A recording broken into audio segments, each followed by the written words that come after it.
आइए बच्चों, आज हम लोग बायोलॉजी का 18वां क्लास करेंगे। जैसा कि पहला प्रश्न है, शली पद। क्या लिखा हुआ है? शली पद। शली पद के लिए वाहक है। किसके लिए वाहक है? शली पद के लिए वाहक है। तो वाहक मतलब समझते हैं ना आप लोग? वाहक का मतलब आपको एक जगह से दूसरे जगह ले जाने वाला, यानी कि शली पद एक तरह से एक रोग है। और यह रोग किसके द्वारा होता है? तो क्यूलेक्स मच्छर के द्वारा। किसके द्वारा? शलीपद रोग जो होता है वो किसके द्वारा होता है? क्यूलेक्स मच्छर के द्वारा। किसके द्वारा होता है? मच्छर के द्वारा। क्यूलेक्स। देखिए शली है, ठीक है ना, शली है, शलीपद। तो याद रखेंगे आप लोग कि शलीपद जो है एक तरह से रोग है, और यह आपको किसके कारण से होता है भाई? मच्छर के द्वारा होता है। अगला प्रश्न है डीएनए। तो बताएंगे आप कि डीएनए का फुल फॉर्म क्या होगा?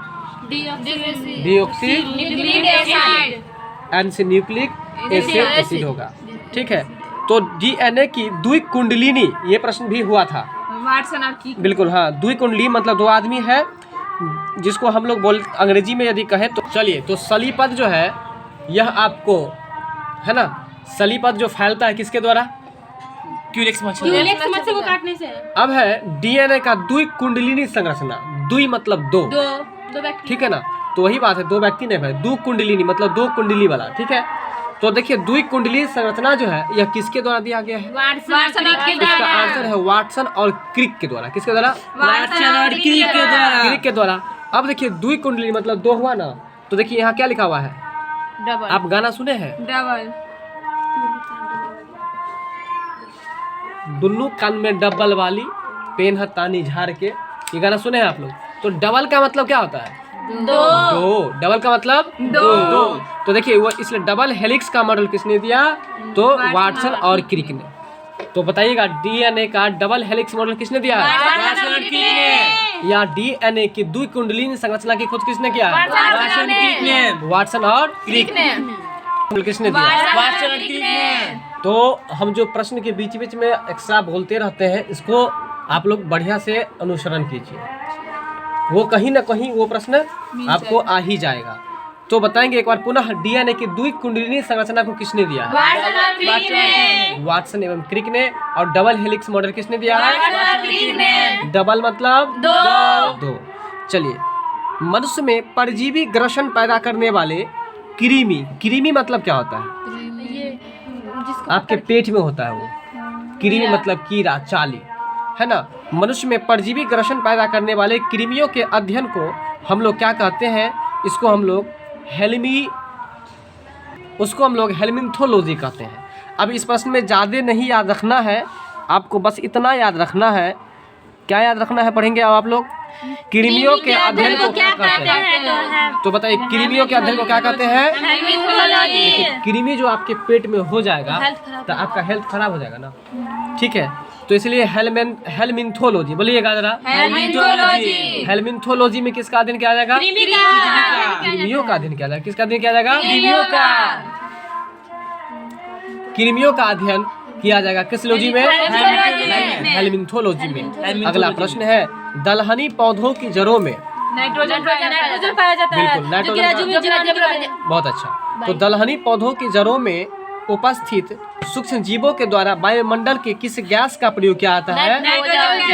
नाइट्रोजन, है ना, गैस का प्रयोग किया जाता है। नाइट्रोजन का संकेत N2 होता है, नहीं, जो कि राइजोबियम जीवाणु के द्वारा नाइट्रोजन का स्थिरीकरण किया जाता है। क्या किया जाता है? जैसे दलहनी पौधा आए तो आप दो आंसर ढूंढिएगा, एक नाइट्रोजन और एक राइजोबियम।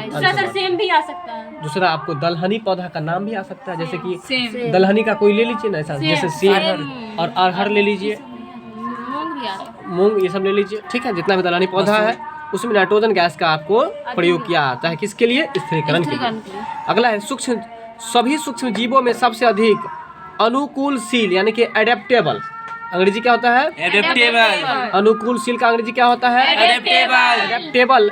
और विविधतापूर्ण, यानी कि वर्सटाइल, है ना, बैक्टीरिया। कहता है कि सभी सूक्ष्म जीवों में सबसे अधिक अनुकूलशील और विविधतापूर्ण जो है वो क्या है, तो बैक्टीरिया है। चलिए इसको छोड़ दीजिए, परीक्षा की दृष्टि से ये महत्वपूर्ण नहीं है। अगला है रक्त में, मतलब कि खून में शर्करा के स्तर को जो हम लोग मापते हैं, तो रक्त में शर्करा की जो स्तर बढ़ जाती है और उसको जो हम लोग जांच करते हैं, परीक्षण करते हैं बेनेडिक्ट्स घोल डालकर। कौन सा घोल डालकर? बेनेडिक्ट्स का घोल डालकर चेक करते हैं। और यदि आपके शरीर में शर्करा का स्तर बढ़ गया हो तो इससे आपके शरीर में किस बीमारी का खतरा बढ़ जाता है? डायबिटीज। शक्कर मतलब तो चीनी होता ही है, तो शक्कर का मात्रा जैसे बढ़ेगा तो आपको शुगर का बीमारी हो जाएगा, यानी कि डायबिटीज का बीमारी हो जाएगा, मधुमेह हो जाएगा आपको। Diabetes mellitus, diabetes mellitus, diabetes mellitus. अगला प्रश्न है वयस्क पुरुष में, किसमें? वयस्क पुरुष में आरबीसी जो है, आरबीसी का समान शंख जो होता है ना, समान शंख लिखा है। शंख का मतलब समझ लीजिए संख्या। संख्या मतलब संख्या, शंख का मतलब संख्या। तो वयस्क पुरुष में आरबीसी की संख्या कितनी होती है? 5 मिलियन। ये जीरो कट कर दीजिए, 5 मिलियन। कितना मिलियन? 5 मिलियन। तो वयस्क पुरुष में आरबी की संख्या कितनी होती है? 5 मिलियन। वयस्क पुरुष में आरबीसी की संख्या कितनी होती है? 5 मिलियन। 5 मिलियन होती है। किसकी संख्या हो रही है? आरबीसी किस मनुष्य में? वयस्क मनुष्य में। वयस्क मनुष्य का मतलब 18 वर्ष के बाद। बहुत अच्छा। तो आरबीसी की संख्या जो होगी वो कितना होगी? 5 मिलियन। कितनी होगी? 5 मिलियन। 5 मिलियन होगी। अब बताएंगे आप लोग कि मानव शरीर में, कहाँ पर? मानव शरीर में संक्रमण को रोकने में कौन सा विटामिन मदद करता है? Vitamin A. विटामिन ए जो है वो संक्रमण को रोकने में मदद करता है ना। मानव शरीर में संक्रमण को रोकने में जो मदद करता है वो कौन सा विटामिन? विटामिन ए करता है। तो बताएंगे कि विटामिन ए की कमी से कौन सा ये होता है। अब बताएंगे कि मानव शरीर में कुल हड्डी या अस्थियों की संख्या कितनी है? 6। कितना होता है? 206। तो अब बताएंगे कि अस्थियों के अध्ययन को क्या कहते हैं? बिल्कुल। अगला प्रश्न है बाल्यावस्था। बाल्यावस्था का मतलब बताएंगे आप लोग? 2 से 6। नहीं, 9 से 6। देखिए 0 से लेकर सुन लीजिए, 0 से 6 वर्ष तक शैशवावस्था, 6 से 12 वर्ष तक बाल्यावस्था। बाल्यावस्था। ठीक है। तो बाल्यावस्था में कुल हड्डी कितने होते हैं? यानी कि जब बाल्यावस्था में होते हैं उस समय में आपको जो हड्डी होता है लगभग 300 होता है। कितना होता है? 300। बाल्यावस्था का मतलब कितना वर्ष? 6 से 12। और 6 से 12 वर्ष तक के बीच में बच्चे को हड्डी की संख्या कितनी रहती है? 300। तो आगे आपके मन में एक प्रश्न आएगा कि सर इसके बाद हड्डी क्या निकल जाती है? नहीं सर, जुड़ जाती है। आपस में जुड़ जाती है, जिस कारण से जो 2 हड्डी होता है, जो 3 हड्डी होता है वो 1 हड्डी बन जाता है। बात समझ में आ रहा है कि नहीं समझ में आ रहा है? तो इसलिए याद रखिएगा कि बाल्यावस्था में मतलब 6 से 12 वर्ष के बीच में बच्चों में हड्डी की कुल संख्या कितनी होती है? 300। लगभग 300। वही अगर वयस्क मानव की बात करें तो 206। अगला प्रश्न है आपका बाल्यावस्था, सॉरी ये तो हो गया। यदि माता पिता में से किसी एक को ब्लड ग्रुप यानी कि रुधिर वर्ग जो है ए बी है, मतलब माता पिता में से किसी को क्या है? ए बी है, ठीक है, और दूसरे को ओ है, या तो आप मान लीजिए, इसको मान लीजिए कि पिता का ग्रुप कौन सा है? ए और माता का क्या है? तो उसके बच्चे में कौन सा रुधिर वर्ग होगा बताइए? कोई भी हो सकता है। देखिए पहले प्रश्न समझ लीजिए। माता का एक मान लीजिए और एक पिता का मान लीजिए। पिता का ए बी, माता का ओ। पिता का ए बी या माता का ओ, पिता का ए बी या माता का ओ। तो उस बच्चे में जो ब्लड ग्रुप होगा वो कौन सा होगा बताइए? किसी भी प्रकार का, दोनों में से कोई एक। तो जरा समझ लीजिए, ए हो सकता है या बी हो सकता है या ए बी हो सकता है या ओ हो सकता है। बताएंगे आप क्या सब होगा? ठीक है। तो बताइए कि किसी मतलब पिता का जो ब्लड ग्रुप है वो क्या है? A B. माता का क्या है? ओ। बिल्कुल, अब तो समझ गए आप लोग। अगले प्रश्न में चलते हैं। माइकोप्लाज्मा, क्या लिखा हुआ है? माइकोप्लाज्मा जिस रोग से संबंध है वह किन अवयवों को प्रभावित करता है? देखिए बस इतना समझिए कि माइकोप्लाज्मा किन अवयवों को प्रभावित करता है। श्वास संबंधी यदि आपको माइकोप्लाज्मा हो जाता है, अर्थात किसी व्यक्ति को माइकोप्लाज्मा की बीमारी हो जाती है, तो वो किस अंग को प्रभावित करेगा? श्वास संबंधी अंग को प्रभावित करेगा। माइकोप्लाज्मा जो है किन अवयवों को प्रभावित करता है? श्वास संबंधी। देखिए वैसे भी आप माइक में कब बोलिएगा? जब तक सांस रहेगा तभी तक ना। इसलिए माइकोप्लाज्मा जो है किन अवयवों को प्रभावित करता है? श्वास संबंधी को। अगला प्रश्न है HIV। क्या लिखा हुआ है? HIV का पूरा है, यानी कि ये फुल फॉर्म पूछ रहा है, तो HIV का फुल फॉर्म क्या होगा? देखिए H से हाई, Y से इल्डिंग, V से वैरायटी। बोलिए हाई, इल्डिंग, वैरायटी। फिर से बोलिए किसका फुल फॉर्म बोल रहे हैं आप? H से, Y से इल्डिंग और V से वैरायटी। चलिए याद रखिएगा। बताइए आप लोग, यकृत शोथ जिसको अंग्रेजी में कहते हैं हेपेटाइटिस रोग, यकृत शोथ का मतलब क्या हुआ? हेपेटाइटिस रोग यानी कि HIV। तो HIV किससे होता है? ये तो आप लोगों को पहले से पता है। यकृत शोथ रोग यानी कि हेपेटाइटिस रोग किससे होता है? विषाणु से। विषाणु का अंग्रेजी बताएंगे आप लोग? वायरस होगा। क्या होगा? वायरस। अगला है DNA परीक्षण। कौन परीक्षण है? DNA परीक्षण विकसित किया गया था किसके द्वारा? बताइए। Doctor Alex Jeffrey. देखिए DNA को मन में सोच लीजिए, ऐसे DNA। और दाना जो किसी को देंगे तो फ्री में देंगे ना, जब दाने करेंगे तो फ्री में करेंगे। इसलिए DNA का परीक्षण किसने विकसित किया है? डॉक्टर एलेक्स जेफरी ने। डॉक्टर एलेक्स जेफरे के द्वारा। किसके द्वारा? डॉक्टर एलेक्स जेफरी के द्वारा। किसके द्वारा? डॉक्टर एलेक्स जेफरी के द्वारा क्या दिया गया है बताइए तो? DNA परीक्षण। DNA टेस्ट नहीं, परीक्षण मतलब टेस्ट। DNA टेस्ट को किसके द्वारा विकसित किया गया है? डॉक्टर एलेक्स जेफरी द्वारा। अगला है लेप्रोसीबैसिलस।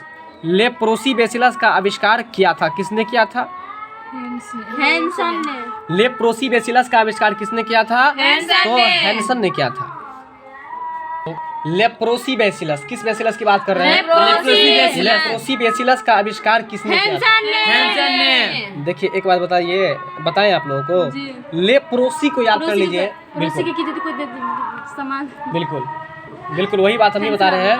लेप्रोसी मतलब समझ लीजिए पड़ोसी। आप पड़ोसी देखिएगा हमेशा जलता रहता है, जैसे वकील साहब जलते रहते थे।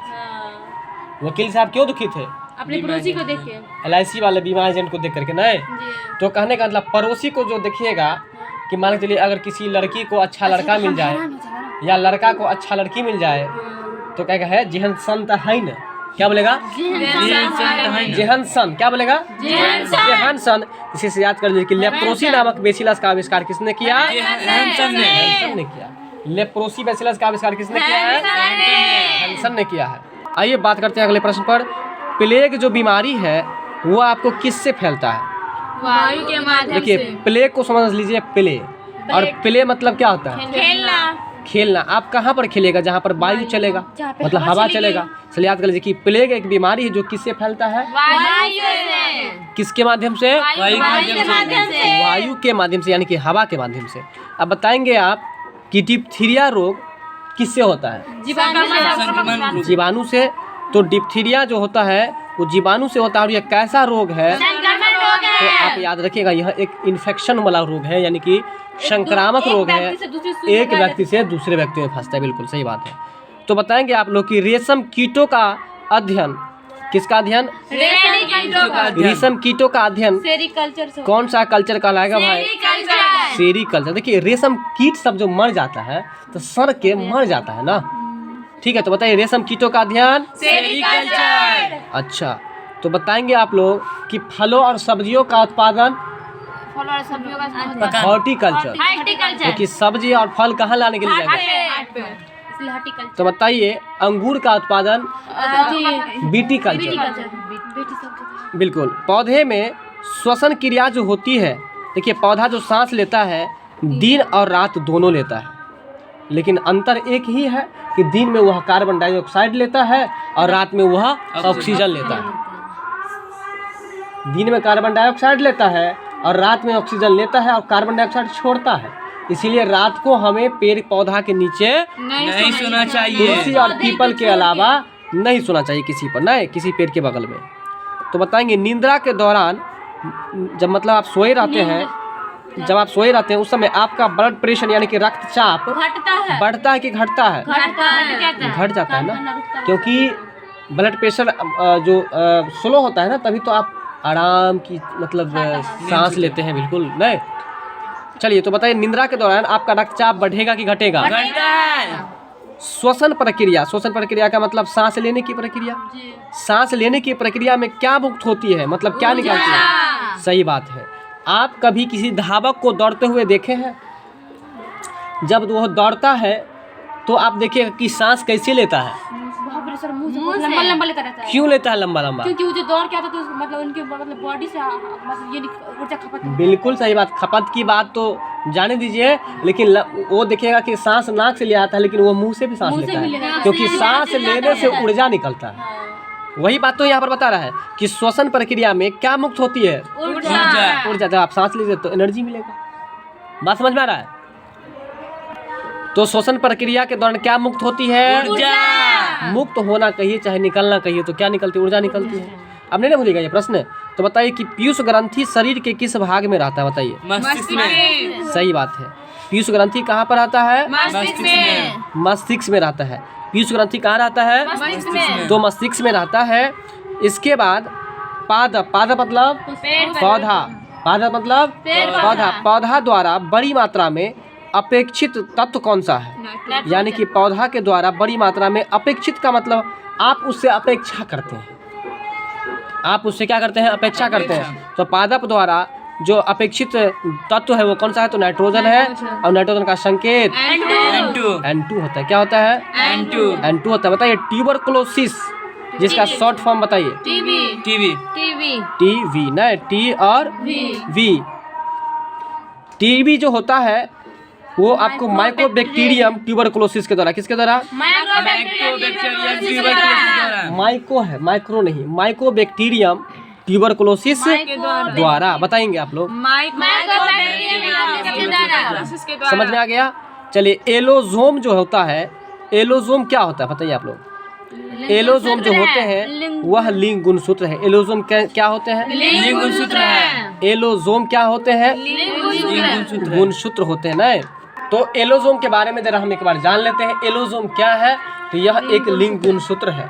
तो बताएंगे मनुष्य में गुणसूत्रों की संख्या 23 यानी कि 23 जोड़ी होती है। और अगर एक जोड़ी में 23। अगर आप लोग कमेंट्स करके ये बात बताइएगा कि अगर कोई संक्रमित हो जाता है तो गुणसूत्रों की संख्या, चलिए आप लोग तो बता ही दिए, एक बार जाता है ना।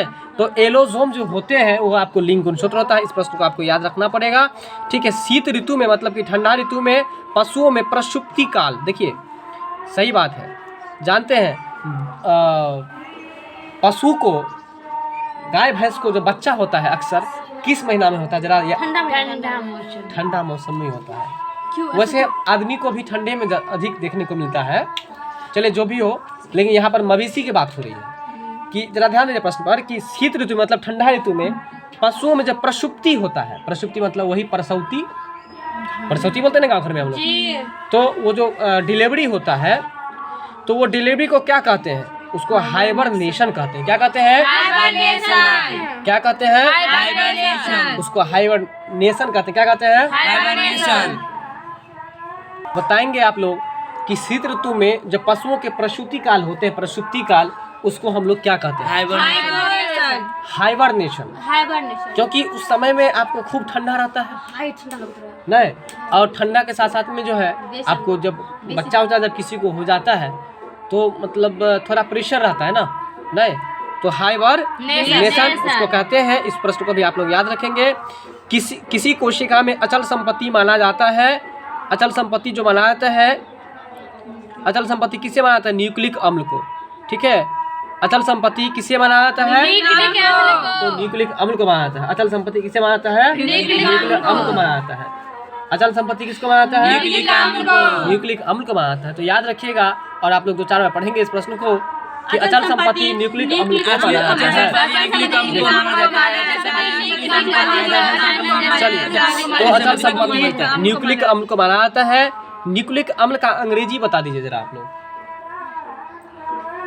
अभी तो 10 पढ़े थे। न्यूक्लिक एसिड, न्यूक्लिक एसिड धातु जो इटाई का रोग पैदा करता है। देखिए याद रखिए, इटाई एक रोग का नाम है और ये एसपीडी का सेम टू सेम प्रश्न है ना। इटाई रोग जो पैदा करता है वो आपको कैडमियम के द्वारा, किसके द्वारा? कैडमियम के द्वारा। इटाई रोग जो पैदा होता है किससे होता है? कैडमियम के द्वारा। देखिए इटाई है, क्या है? इटाई क्या है? यह अब सबसे इटाई क्या है? रोग है। यह एक प्रकार का रोग है और यह किससे होता है? कैडमियम के द्वारा। कैडमियम की क्षर, यानी कि ये कैडमियम एक धातु है और उस धातु के द्वारा यह रोग होता है। बताइए कौन सा रोग है? इटाई। तो याद रखेंगे आप लोग कि इटाई एक प्रकार का रोग है जो किस धातु के द्वारा होता है? कैडमियम धातु के द्वारा होता है। चलिए, आहार श्रृंखला में, किस श्रृंखला में? आहार श्रृंखला में पादपों के द्वारा। पादप मतलब आप बताइए। पादप मतलब पौधा। पादप मतलब पौधा। आहार श्रृंखला में पादपों के द्वारा सौर ऊर्जा जो होती है कितना होती है? केवल 1%। जी बिल्कुल। कहता है कि आहार श्रृंखला में जो पादप के द्वारा प्रयुक्त होता है, प्रयुक्त मतलब प्रयोग होता है, सौर ऊर्जा कितना होता है? केवल 1% ही सौर ऊर्जा का प्रयोग करता है। बात समझ में आ रहा है? किसके द्वारा? पादप। पौधा जो है सौर ऊर्जा का उपयोग कितना % करता है? 1%। बिल्कुल। अगला है शब्दिनी, जिसको हम साइरिंग्स कहते हैं। शब्दिनी जिसको हम लोग साइरिंग्स कहते हैं, यह एक वाक यंत्र है। वाक यंत्र जैसे आप बोलते हैं तो यहाँ से बोलते हैं ना, ये आपका वाक यंत्र है ना, उसी तरह से। हाँ बिल्कुल। तो शब्दिनी मतलब जहाँ से शब्द निकलता है और जिसको हम अंग्रेजी में साइरिंग्स कहते हैं। क्या कहते हैं? साइरिंग्स। तो यह शब्दिनी या साइरिंग्स जो है एक वाक तंत्र है। तो यह किस जीव का है? पक्षी का। किस जीव का है? पक्षी का। पक्षी के वाक यंत्र का नाम बताइए। शब्दिनी या साइरिंग्स।